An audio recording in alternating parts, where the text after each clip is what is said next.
All right, welcome everybody to Instructional Designer Burnout. I'm not going to officially introduce our presenters because I'm going to let them tell you a little bit about themselves, but I will say we are really excited that you all are here joining us today.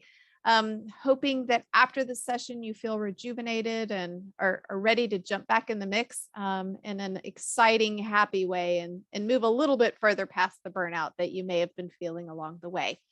So with that, I will turn it over to Holly and Jan. I don't know who's speaking first. So ladies, you are up to get us started. All right. Okay. Well, good afternoon, everyone. I'm Jan Brott, and in this photo is my cat, Caesar.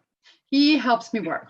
Well, not really, but he's good company. He's actually laying right here next to me. I just hope he doesn't photobomb during this. He probably won't. Anyway, I work remotely as an instructional designer and consultant, and I specialize in using social media for learning and OERs for course development. I do have over 20 years experience in education, 5 grandchildren, 2 children, and 3 cats. And I have to say, one amazing life. The past couple of years have been difficult for everyone, and so many of us have suffered the loss of loved ones. I understand. What I've learned through this is life is short, live in the moment, and have some fun. Holly? Good afternoon, everyone. Thank you for joining. It's truly an honor to get to speak with you today and present with Jan. You'll see in the picture, I'm a mom of 2 kids, Stella, Jane, and Roy, and my husband.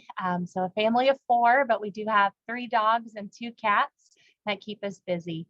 I am currently at Trinity Valley Community College in Athens, Texas, the Associate Vice President for Instructional Innovation and Support. When I originally came to TVCC, I was the Director of Distance Learning, which included the Learning Management System Administration, Instructional Design, Tech Support, Professional Development, kind of all in one. And before that, I was a full-time instructional designer. I worked with instructional technologists, media development team, professional development, and classroom technology. So there's a range there, which I know a lot of you put in your surveys as well. Today, I get to work with student retention, distance learning, the library, academic support, professional development, but we're still missing our vacant instructional designer, which you'll hear about in a little while. Lastly, I've survived 1 pandemic. Which I think we all have if you're here. But when I wrote that and I went back and read it, I thought, man, that comes off maybe a little insensitive. And that was not the intention at all.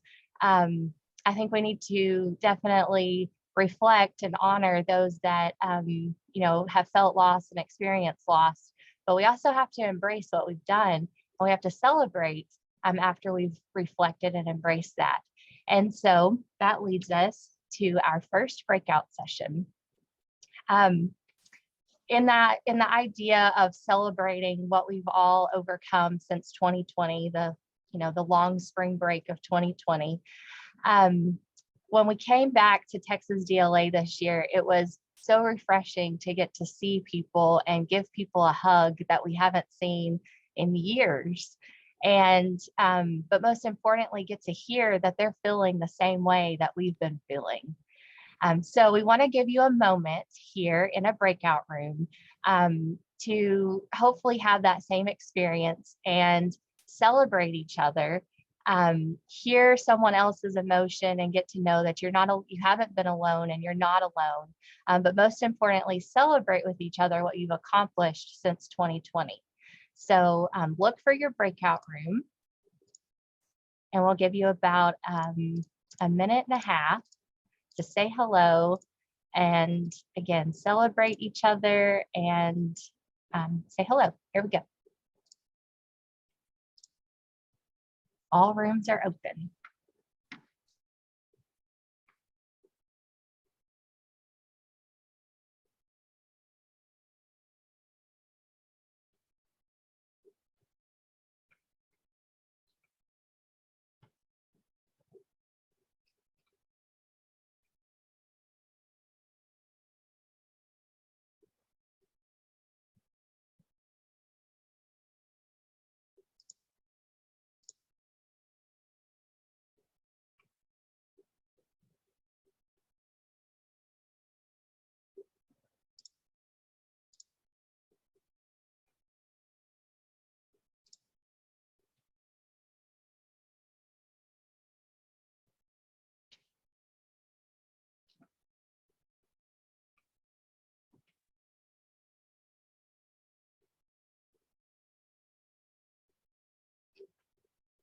Lisa, I'm moving people around rooms. Yeah, I did too. I saw that there were a few by themselves. So. Yes.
All right, 20 seconds.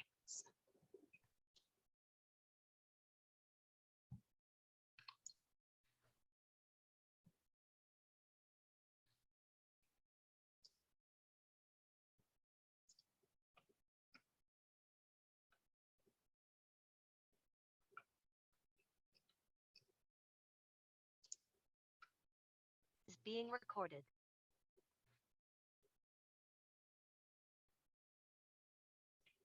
All right, so welcome back, everyone. Hopefully you enjoyed that quick speed dating. So continuing on, we're going to take a moment and Jan and I are going to reflect on some personal experiences to lay a foundation for the rest of the conversation that's going to lead us into how do we sustain in the coming months and years. So Jan, I'm going to let you take that away. You're muted.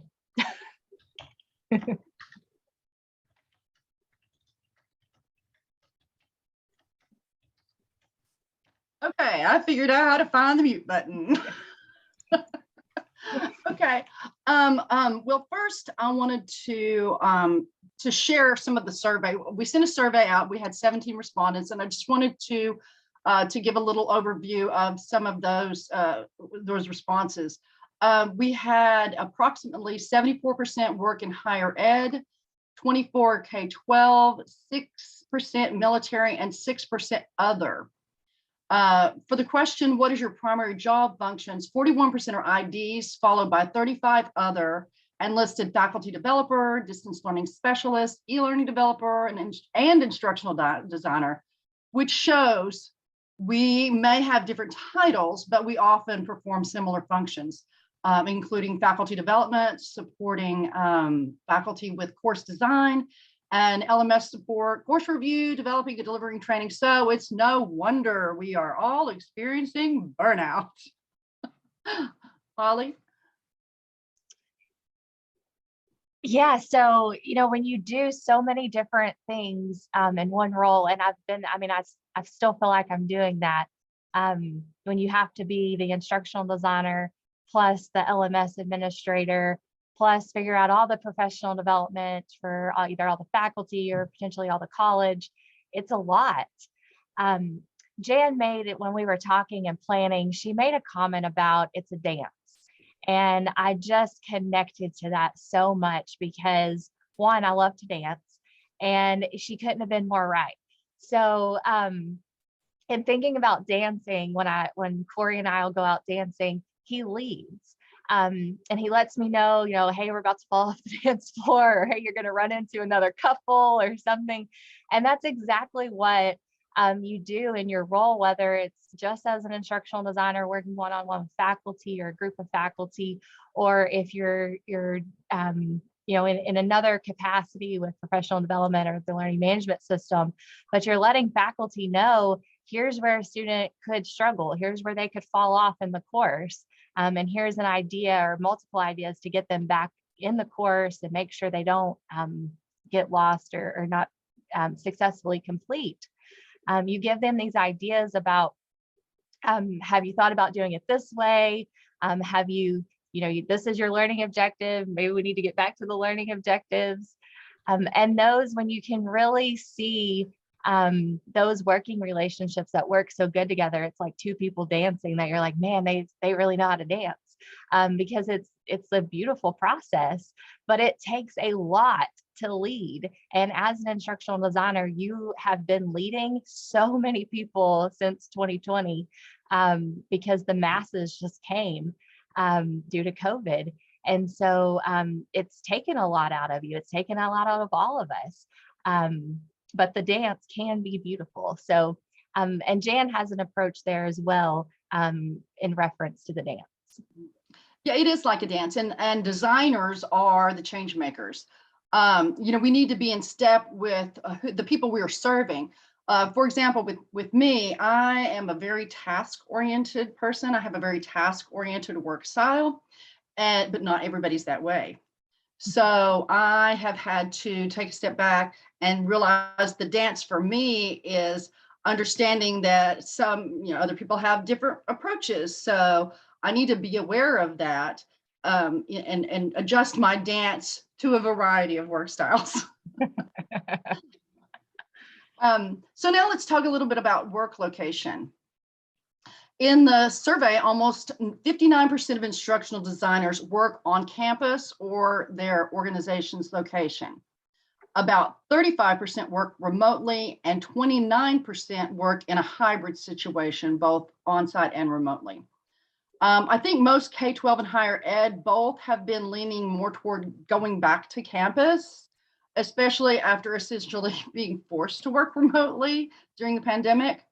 But many IDs want to continue to work remotely, which has posed some challenges for those who want to hire instructional designers for on-site positions. Holley? Yeah, so that's a huge struggle for me personally right now, here at TVCC, because we've had a position, we've never had a full-time instructional designer at TVCC, but since the position's been posted, we cannot get an instructional designer hired because everybody wants to work remotely or by contract. So, that can cause burnout for sure. And then we have another theme here about our health and how health can cause burnout. I think Jane and I both have experiences here with this over the last couple of years, as all of you do as well. But thinking about this, I wrote the COVID-15, and in relation to the freshman 15 or whatever you want to think of it as. But for me, it wasn't during COVID that I got the COVID-15. It's now after. It's coming back to work, or coming back to the office. We've been working. It's coming back to the office, because when I was working from home and in that instructional design role and more, I was still at home and had time to go on walks. I had time to, I had the kids there too. So I had to get up and go outside and play and throw the baseball while I'm on the Zoom meeting. And so, it was that activity. And now being back in the office, I'm just sitting here, just working, because it's overload, right? And so I think probably some of you have that same issue, maybe not exactly the same, but the health is causing burnout. So how do we, thinking about those three things, and there were things that we learned coming out of COVID. So how do we retain what we know worked as we continue to move forward and not lose the positive things?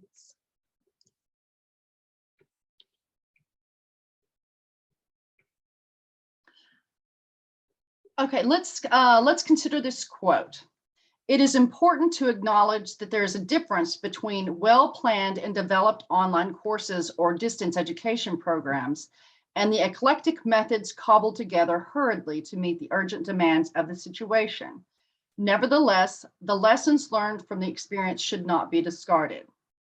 Can I get an amen to that? Hallelujah. Yes, that is so true. And when I was reading the survey responses, this one kind of stood out to me. The challenge has been I'm spread too thin helping with the technologies, with making it difficult to support well-designed online and virtual experiences. Again, I think that's something that all of us can relate to. One of the things that helps with this is to have a development plan that measures learning and the quality of an online class. And there are several programs of this type. Some people do it in-house, or some people, have an outside program. I'm most familiar with Quality Matters, which provides a rubric for designing and developing online courses. This really, whatever program you choose, this really helps provide a structure for faculty to understand how to create measurable learning objectives that align with their activities and assessments. So we know we have to keep going. We have to go back and kind of fix what was just hurriedly put along to help with COVID. But reflecting on our pre-COVID experiences and what we know and what we did, and during COVID, we get this grasp of how we can sustain moving forward using all of that knowledge and wisdom that we've learned throughout the years. In a sense, to sustain and overcome the burnout, we have to do what we ask faculty to do. And that is, we have to come back to the table and we have to reassess and we have to realign what we're doing. We need to ask ourselves about the value of instructional design, what our philosophy is about our design work, and how we communicate.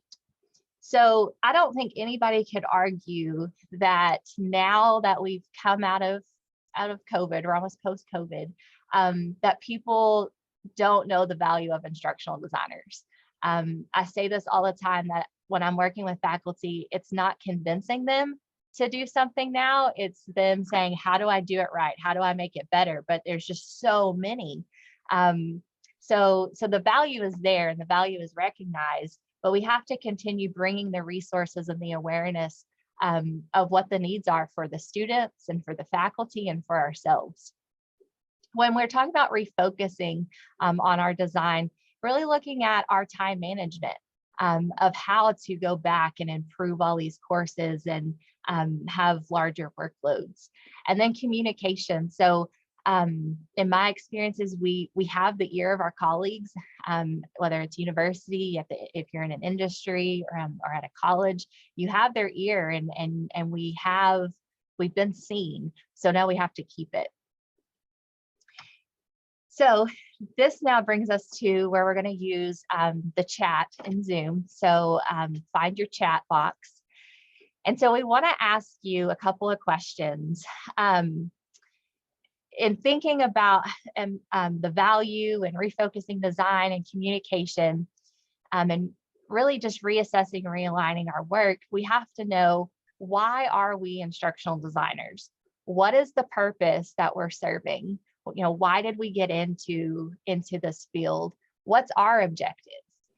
And if we can answer those questions and align our tasks and the value of our location and our health can align with those, then I think we can start seeing a path to overcoming burnout. So we want you to use the chat to share your why, and remind, as you're reading others, hopefully you're reminded and you're inspired by each other about why you're doing this work and why you continue to do this work. So we'll look at your chats and read those. Why? Go ahead, Amy Jen. says to help others improve the student experience for online learning. Yes, definitely. Others popping in.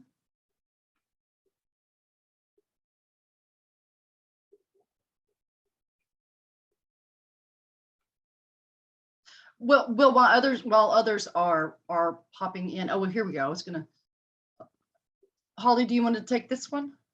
Help to create equitable course design to reach each student. Mm-hmm. Oh, now they're really coming in. Ooh. Improve the quality of online courses. Yes. Modalities. to ensure students are equitably prepared for licensure exams, QM, so that we meet the needs of students. Mhm. Yeah, that I see a common thread in meeting the needs of it. Has been so challenging because we're burnout too, obviously, but they are too. So that I think that's on the forefront of all of our minds. That's why we do this, because we want to make sure that our students or our trainees, whoever we're working with, our faculty, because IDs work with faculty. To make sure that they are served in the way that they need to be served. Mhm. Also, I like this at UHD, our soul is our people. We invest in support each other to ensure that our students get the best experience on campus. That's perfect. That's succinctly says it, I think, very well. Absolutely. So even if we get into, the lows of, there's just so much to do. We come back to that why and that passion to just reinvigorate your work. Whenever we had it was that week after spring break, nobody was going back. And I told our faculty, I said, don't look 5 weeks down the road, look at next week and look at your students. Just focus on your students. Focus on why you're teaching. You might really, really, really love biology, but I hope you really, really love your students even more. And, you want them to succeed. So if you show that first, and then, the teaching is going to come. And I think that's the same with us. We just have to remember why we're doing it and not let everything else kind of block that out. Let that smoke from the burnout block it out. All right. So now we're going to dive into these 3 areas of value, design, and communication. We titled this slide, The Value of the Change Mediator. I did this instead of change maker because I don't know, I guess for me, I'm not making them do it, but I'm hoping to inspire and lead and guide the faculty to the change that's needed for the students. But again, it's exhausting, especially when you have so much to do. And Jan is going to share a solution about how she helps and does this process of mediation. Well, when I was getting my master's in training and development, the program consisted of half education classes and half counseling classes.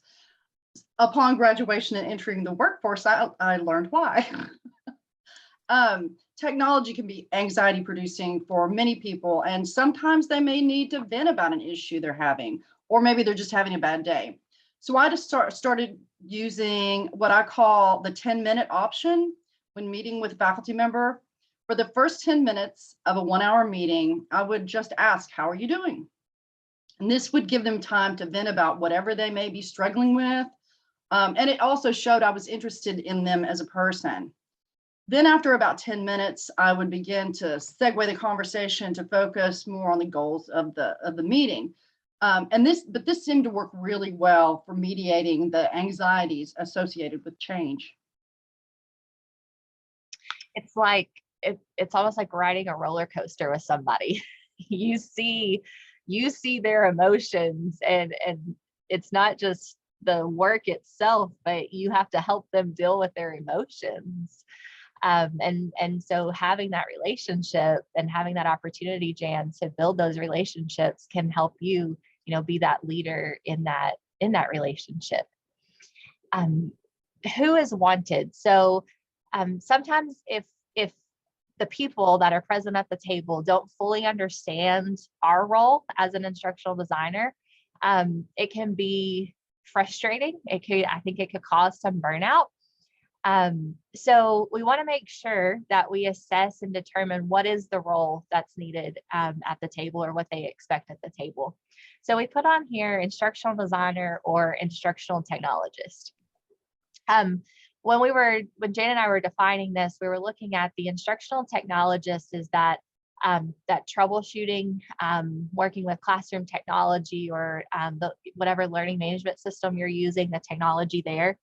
Whereas the designer is doing those things, can do those things, maybe more than some, but they're also doing or have that pedagogical knowledge and training to provide to the faculty member. And so just making sure that we know and that it's clear, we're not assuming that anybody knows, all the time, well, instructional designer, it's not a graphic designer, but they know what we're doing and what we're here to do when we get to the table, I think can help us move forward and overcome that burnout. But there is that gray line, that gray area between designer and technologist. And so, if you have to manage your time between the two roles, make sure that you know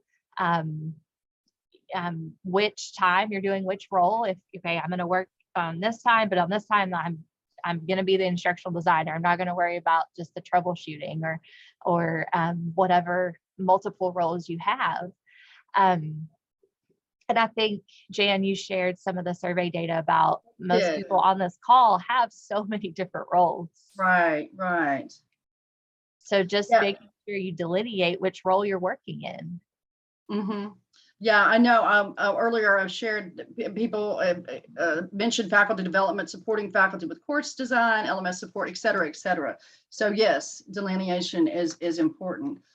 In the same context, location and value go hand in hand. Public colleges and universities are struggling with outdated policies for work from home. We hear it's never been done before, which can be frustrating. But it's important to understand the perspective of other roles involved in the process. For example, human resource administrators may be concerned with potential liabilities associated with working from home, or the perception that if one position is allowed to work from home, that will bring an avalanche of requests to make other positions remote as well. It really is a complex issue, but one that really needs to be addressed. And again, just going back to that, I understand the difficulty that some people may have, because we have a perspective here that we don't hire remote, but I can't find an instructional designer. So that really just underscores the need to have conversations about the goals of your college, your university, or your industry, about your policies and about what is the value here for instructional design. All right, so how has COVID changed the role? Overnight, instructional designers leaped from the institutional shadows to the forefront of digital strategy in higher education. Jan found that quote and I applauded her when I read that. I think it can be summed up for me very, very quick that the pandemic didn't happen in one night. And as instructional designers, you cannot bear the weight of restoring order to online learning or to classes using technology. You can't restore that order in one night. It's going to take time, and you have to find the organization to deal with it. And so I go back to project management. Defining what you can do, what's in your scope and what's out of scope for the work that you're doing, and making that strategic plan on how to move forward and regain control. And then not only you knowing what that plan is and knowing what's in your scope and out of scope, but sharing that plan and making sure that your colleagues, your administrators, your faculty, that they know what that plan is. And that they're on board with that plan, and making sure that your efforts are aligned with, again, wherever you work, if it's an industry, a university, or a college, making sure that your efforts are aligned with their goals, and then hone in on their goals to make sure that if you need resources or moving forward with different technologies or trainings, that those are all aligned with what they expect. And so you're not doing anything. Well, we all do stuff that's extra, right? But that you're not spinning your wheels and that everybody's on the same page. But project management has become very valuable for me in the last 2 years.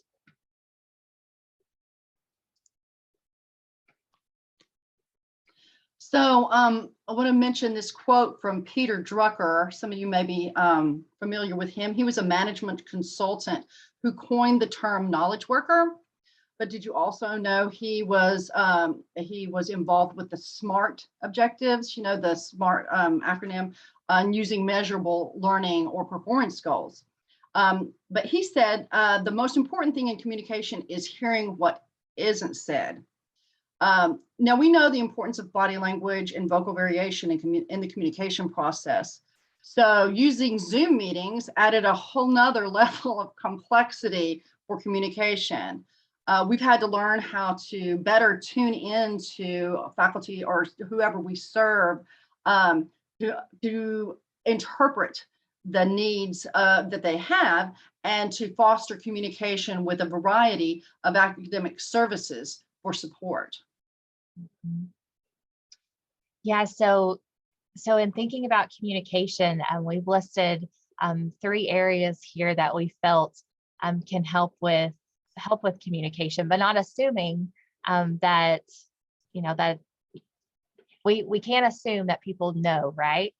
So one of the examples here with faculty, if you've worked now with faculty, it was the first time you'd worked with them was during COVID, then don't assume that they knew or still know what your processes are to make your job functional.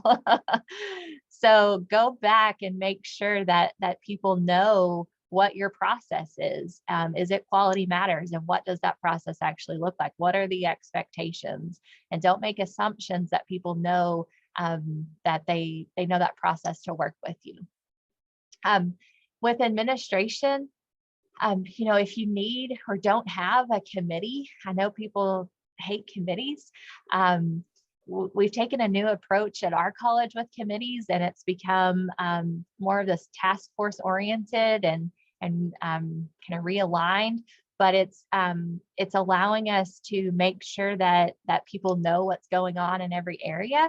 So if committees aren't the horrible thing at your place, then committees might be a way for you to make sure that you're communicating with people across your college or university or the industry, and that you're getting feedback and sharing feedback.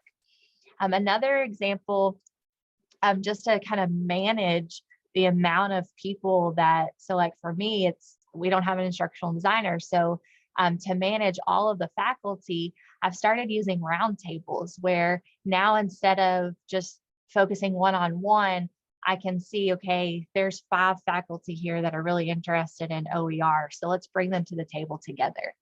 And let's not keep them isolated. Like I can't have 10 meetings in one day. Let's have one meeting with 10 people.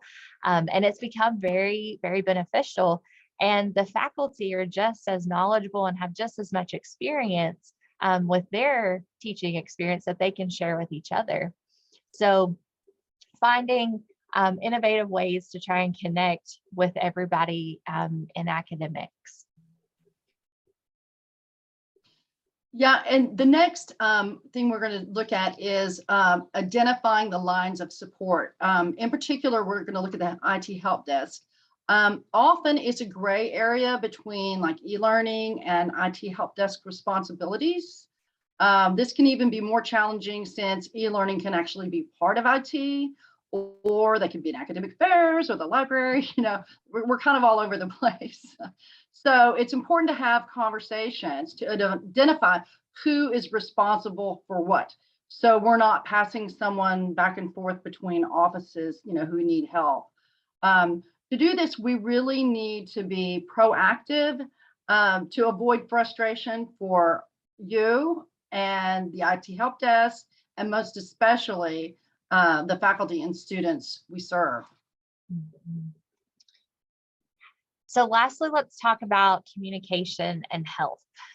So for me, when we talk about mental health, I need to make sure that I understand and that I am understood also, right? And that's very broad. That's like with any relationship. If it's with a faculty member sitting there or an administrator, that I'm speaking with. We have to all be understood. And if we know what the goals are and how we're going to go about that, then I can plan, and I know, a plan for communication, a plan for moving forward. But that also allows me to have that peace, right? If I can plan things out, then I can sleep at night and I can go on a walk if I plan in that time. So then that gets into not only my mental health, but also physical health. So that communication is very important, I think, to, at least for me, for my health. And it's not always pretty. I don't always communicate correctly, or we miss opportunities. But so make sure that you have your thing or your person or your place to go to find your bliss. If it's walking down the road with your dog, or Jan, with your cat, or I don't know if it's the two kids, if that's really my bliss or not. No. But find that. Jan, what do you think about that? Well, I agree. I mean, we don't always communicate well, and I think we need to forgive ourselves when we do. For me, it's setting boundaries, especially since I work remotely, and also I'm a people pleaser by nature. So, which is great because it makes me really good with customer service, but not always good with saying what my needs are, or saying, okay, I'm going to draw the line to the boundary here. So sometimes it's difficult for me not to go and check my email on the weekend, or, I need to prioritize time away from work, even though my office is just down the hall. So we are interested now. We're going to put you back out into some breakout rooms and let you talk about some common challenges that you are experiencing or have experienced, and what are some solutions that you're using or planning to use to overcome those challenges.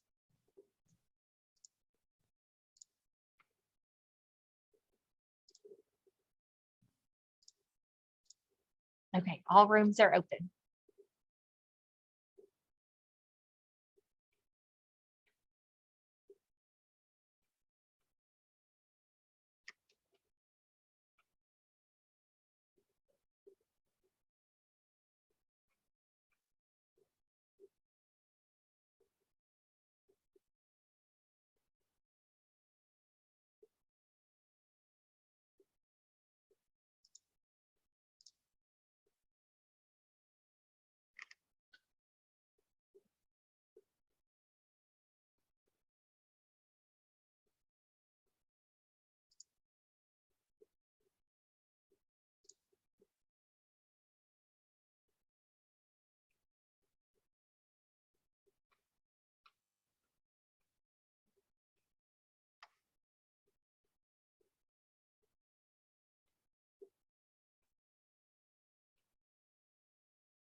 Hi, sorry, I got a call and had to jump out. Now I'm back in. I'm trying to figure out what's happening. I think I was supposed to be in a breakout room. Yeah, we're in breakout room, so we're closing them right now. Oh, okay. Awesome. Thanks.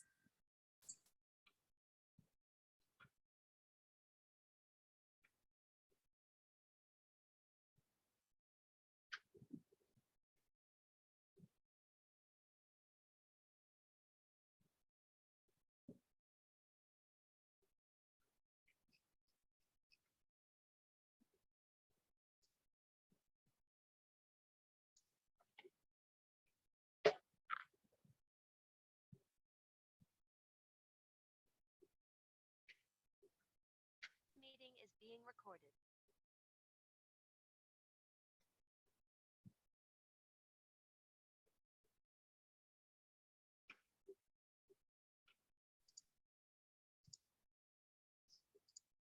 All right, it looks like everybody has rejoined. So we hope that by having that opportunity to talk with each other, that you might have learned something from someone else. But that is, Jan, I think all that we had in our presentation. Right. Do you want to add anything? Well, no, but I'm really happy that we have so much time left because I really want to take this opportunity to allow participants to ask questions or share some of the things that they've been experiencing. So please, participants, take the floor.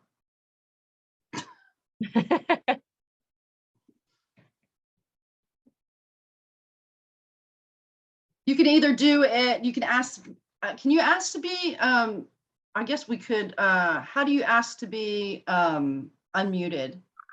I guess You just unmute yourself. oh, you just unmute. Well, that's easy. So you can unmute yourself. This is Greta. I'd like to contribute. Sure. Awesome. Hi, Rhonda. Oh, the conference was fabulous. I'm still enjoying looking back on it.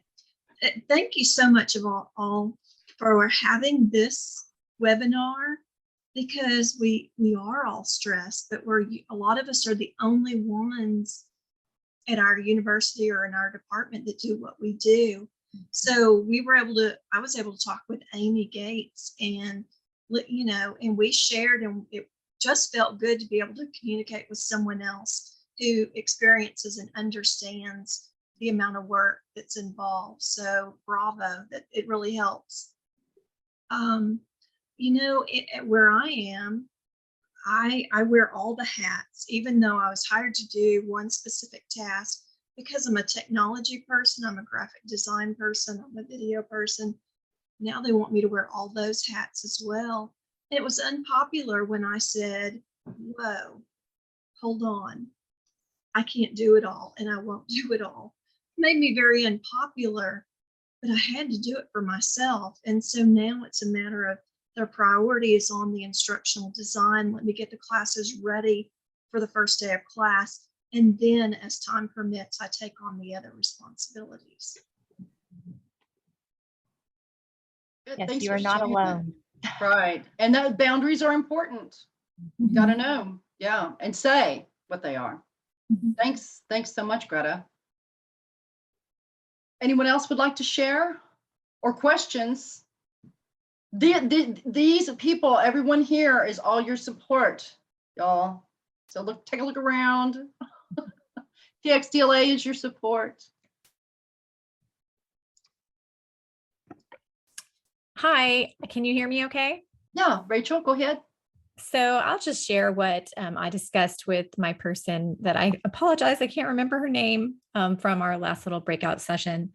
We were both in similar situations. We both work for colleges and we're starting new programs, and we're both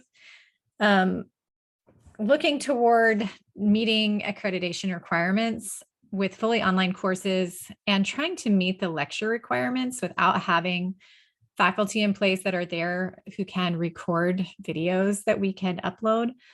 It's quite challenging to try to find the resources. And so anyway, I just thought it was interesting that we were both facing that same challenge as instructional designers, working with our subject matter experts, but yet still not having quite enough resources or know exactly how to calculate those lecture hours without just putting in videos. Thanks, Rachel. Holly, what do you see on the chat? Oh, I'm sorry. Go ahead. Oh, go ahead, Amy. Oh, well, and thanks Greta and Rachel for sharing, because it's just nice to be amongst a group of people, that feel your pain.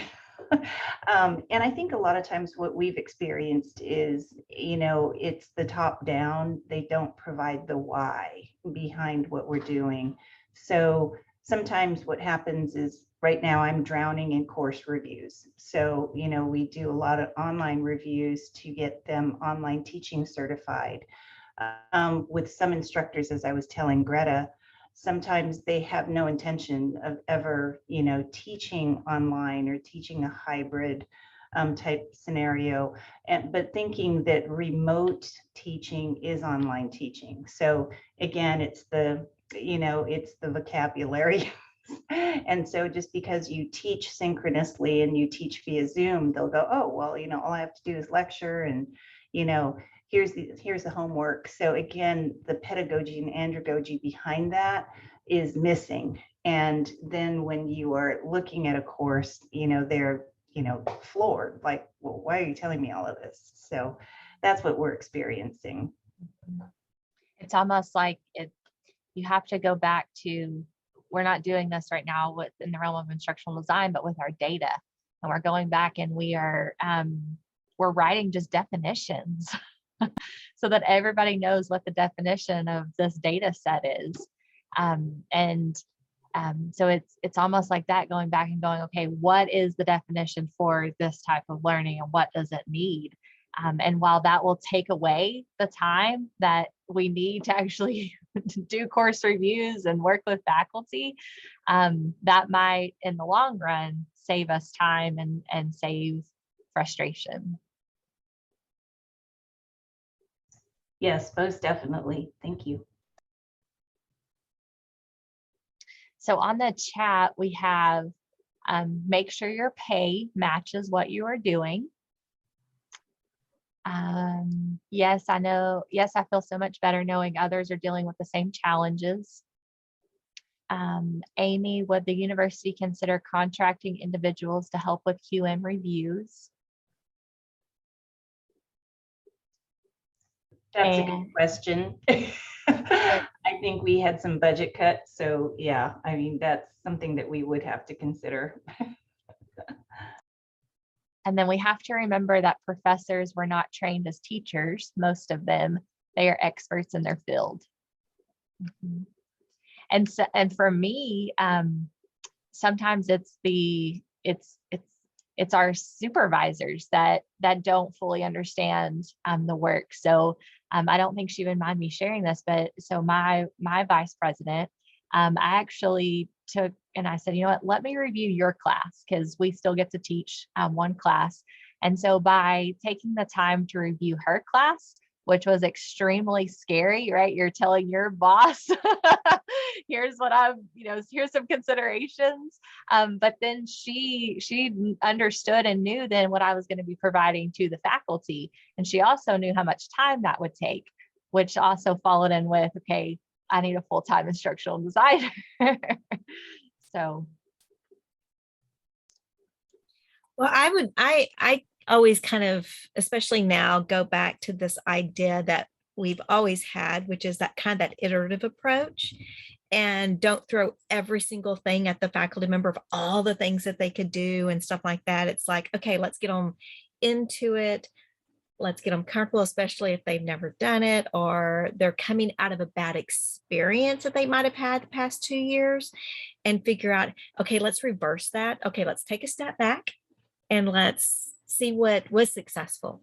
And let's then look at that and then build on that and maybe change some things. What are you excited about? What happened that was great? Things like that to, kind of rethink about where we all came from as instructional designers before COVID ever started, right? That this is how we work with faculty. And I think sometimes we need to kind of take that step back and say, okay, let's go back to our roots and figure out what that really looks like and kind of recapture that. And because I don't know about y'all, we all got into this for a reason. And kind of what you're saying, what is your why? So let's kind of go back to that for ourselves and rethink about what did that look like? How did that feel? How can we regain that back? So Absolutely. We had No, two that's more very chats encouraging. here. Thanks, Rhonda. Yes, thank you. And they are not trained to create learning experiences online. It can be a huge challenge, especially for individuals who don't have technical or creative skills. Having that empathy when we work with faculty. Totally agree, Kelly. We often work with adjunct faculty that are hired as the SMEs, but not given the time to prepare their classes well. One thing I'll add, and this doesn't tie to professors. When I worked with the Pasadena Virtual School for Pasadena ISD, one of the things that we established was, even though they had to be WIC certified or web instructor certified before they could teach our online classes, we had a prep course that they had to go through. So they actually had to experience what it was like to be an online student before they even were able to dive in and start building their courses and whatnot. Now, granted, I know it's a public school and there are CPE credits and teachers have to go through regular training.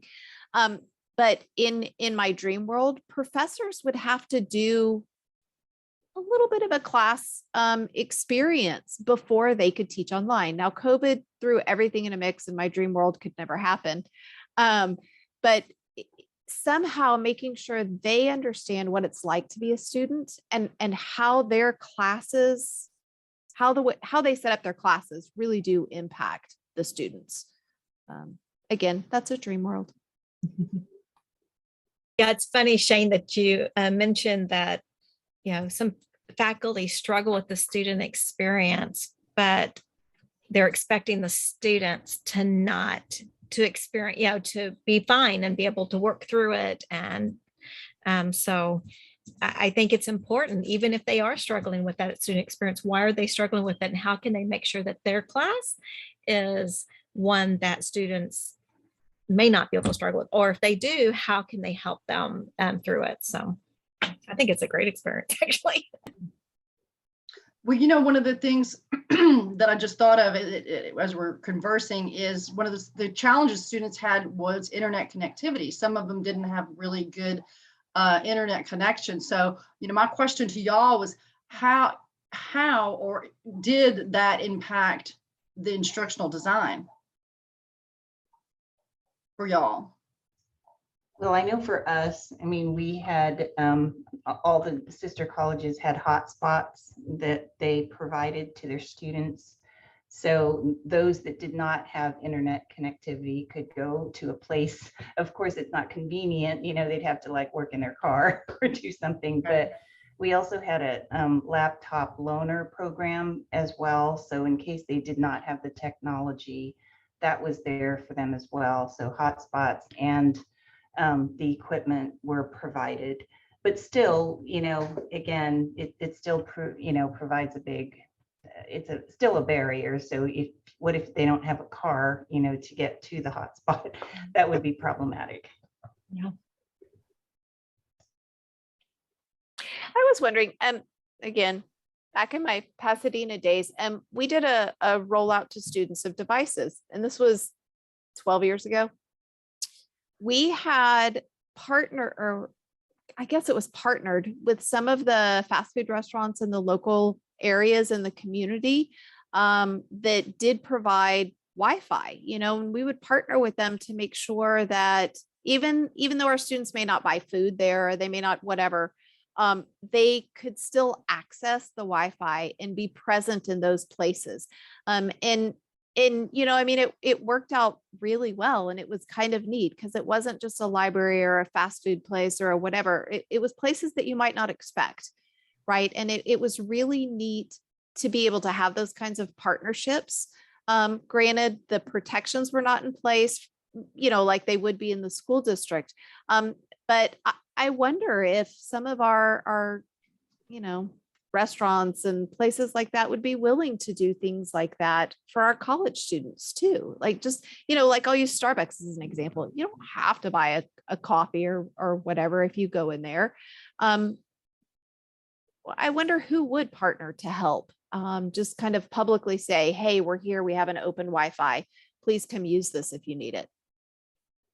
I know libraries have filled that need to some extent.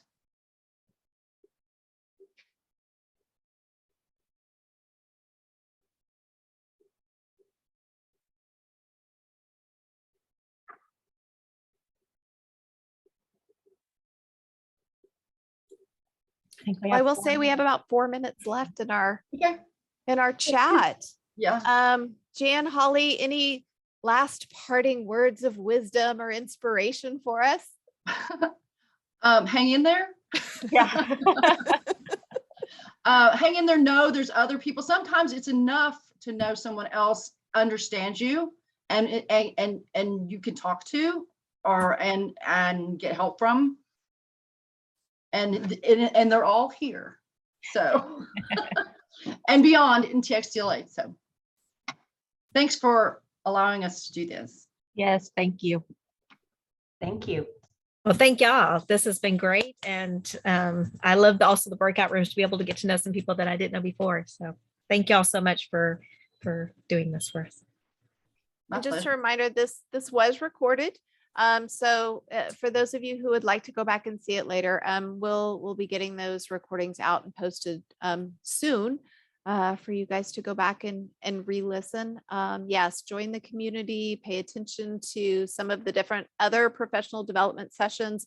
We're trying to do our bite-sized learning sessions once a month. So more details on those. Our next one is June. Rhonda, do you remember the exact date? You would, 11th? Oh no, this is the 11th of May. I don't 13th, think- June. Oh no. We'll share out more information. Look at an email from Lisa. But I also would like to say that you can definitely be a member of TxDLA if you're not already. It's only $35, and because these recordings will go up, but then they'll go behind the paywall or the member wall within a couple of weeks after, or I can't remember, Lisa, how long we keep them out publicly, but thank y'all so much. A few weeks. Few weeks. Thank y'all. Thank you. Thanks everyone. Have a great day. Bye. You too.